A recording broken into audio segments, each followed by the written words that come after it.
Moses the shepherd. After Moses had grown up and was probably a little older than your parents, he was getting fed up with how his people were being treated by Pharaoh. They still had to work so hard all these years later. One day, Moses saw an Egyptian beating a Hebrew, one of his own people, and he became so upset that he killed the Egyptian. After that, Moses had to run away from Egypt because the Pharaoh found out what he had done and was very angry with Moses. Moses ended up in a place called Midian. He had stopped to rest by a well when 7 sisters came by to give their father's sheep some water. In the middle of the feeding the sheep, some shepherds came by and started to become very rude. They pushed the women aside and told them to get out of the way, that they needed the water more than they did.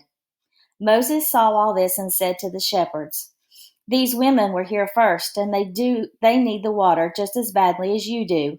If you have a problem, take it up with me, but leave them alone and wait your turn."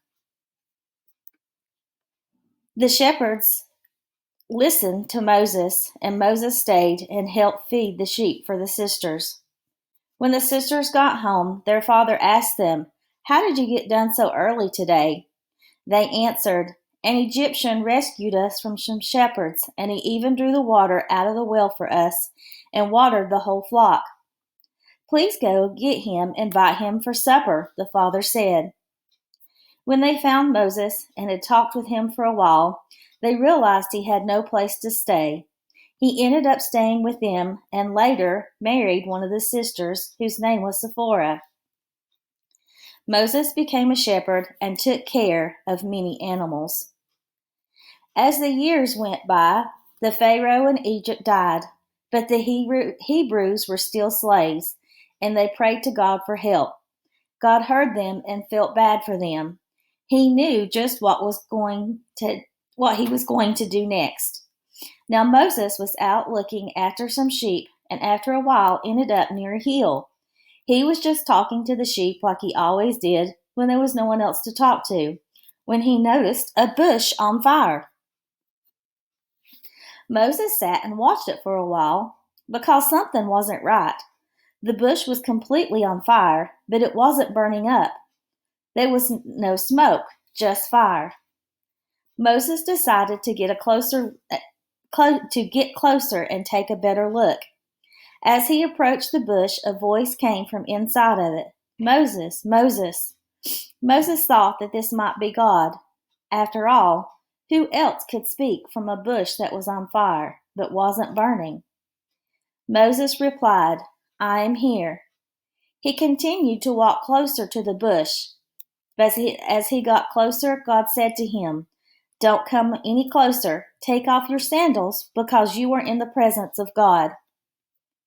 I am the God of your father, the God of Abraham, the God of Isaac, and the God of Jacob." These were men that Moses had heard about. He knew that God had done great things for these men, and he believed in their God. So when Moses heard God say these words, he was afraid and covered his face with his cloak. He thought if he saw God's face, he would die because God is so bright and powerful. Then God said to Moses, "I have seen all the pain my people had to go through in Egypt. I have heard their prayers and want to save them from their slavery. I want to take them to another place where there is lots of good land and plenty of milk and honey. So Moses, I am sending you to free the Israelites from Pharaoh." Pardon me, God, but I think you're talking to the wrong person. This is just me, Moses. I'm just a regular guy. Pharaoh won't listen to me, Moses said in disbelief. And God said, "I will be with you and help you. So go to the Israelites and tell them I have sent you, and I have heard your prayers, and will send them to a better place. Don't worry, they will listen to you, but be patient because Pharaoh won't listen until he sees many signs and is punished. But after that, he will let you go." Moses didn't think he was the right man for the job. God, what if the Israelites don't believe me? What if they say, I think you're lying? God didn't talk to you. Then the Lord said to him, Throw your staff on the ground. Moses did as he was told, and his staff became a snake right before his eyes. Moses even jumped out of the way. The snake slithered right over his foot. The Lord then said, Pick it up by the tail. Moses didn't really like snakes, but he quickly grabbed it by the tail, and it turned from a limpy, yucky snake to his wooden staff right in his hand. God continued to show Moses signs that he could show the people so they would believe. Moses would even be able to turn water into blood because God would do it for him. Even after all these signs, Moses still didn't think he could do it, and God was starting to get frustrated with his lack of trust. Moses would be able to do anything with God's help. Finally, God said to Moses, I will send your brother Aaron. In fact, he is already on his way to see you. I will help both of you and give you the words to say. After that, the bush stopped burning and God was gone.